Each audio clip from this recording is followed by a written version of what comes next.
Okay, well, great, Tony. We had a wonderful morning this morning. Yeah, I enjoyed it. It was a good day. Good.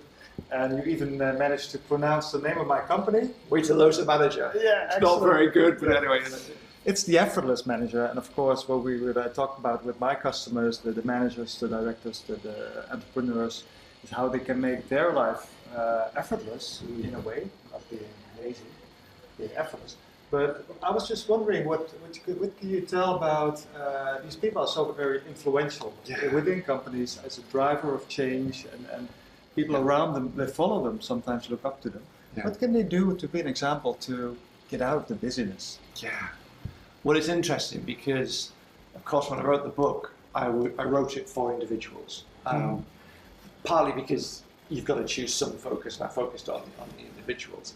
But one of the things, most of my work as a consultant is working with organizations to help them make change. And one thing is absolutely clear. The single biggest influencer of whether people and organizations are able to harness attention more effectively and move away from busyness is one thing, and it's the quality of the conversations that happen between the manager and the employee. For example, we talk about people have to make choices and people have to prioritize and people have to make trade-offs. It's really hard for an individual to do that. So a critical thing that managers need to do is coach people to make trade-offs, given that they're a slightly higher level, to actually help them to think through the relative implications of doing X versus Y. And also, I think to bring this language of attention into the team, rather than just pushing for more and more, to be thinking about, okay, so you seem to be doing the image that we have of managers, that exactly, people that give you more and more work. You seem to be doing work all the way through that. Is that still good for your attention? Is, do we need to, in meetings, if it's a long meeting, do we need to take a break so we can all recover? What are we doing to learn collectively? There's a whole ton of things that managers can do to help their people to make better choices and to be more aware of the behaviours. There are so many. I think any manager I know, if you ask them a simple question, what are the meetings that you have in this team that are just rubbish? Or what are the habits that you've got that are really unhelpful to helping people focus or deliver the best work? Everyone knows them. And everyone's waiting for someone to solve them. Well, it should be the managers that do that. And so instead of waiting for something to happen. Instead of waiting for something.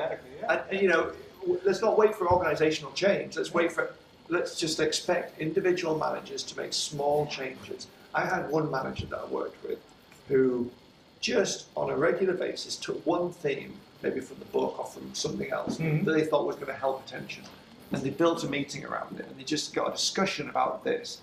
And it was brilliant for the team because they weren't just talking about stuff that's quite difficult to apply individually. They were talking as a team, what can we do to help ourselves to focus more deeply? And they came up with simple things. Yeah, but I mean, that having a discussion and asking questions, because that's what I hear you say also. Every time you have to ask the questions and not come with the solution or the problem. Asking the questions, getting the team to come up with things that are going to make a difference for them. And effectively what you're doing there is you're starting to get people thinking, you're role modelling that these are important, but you're also getting people coming up with a different social norm, getting people to think about changing behaviours collectively as opposed to individually. And we know that that's more likely to trigger behaviour than trying to do it on your own. Thanks a lot, Tony. No, it was great. You're doing great work. Thanks for having me here. No, pleasure.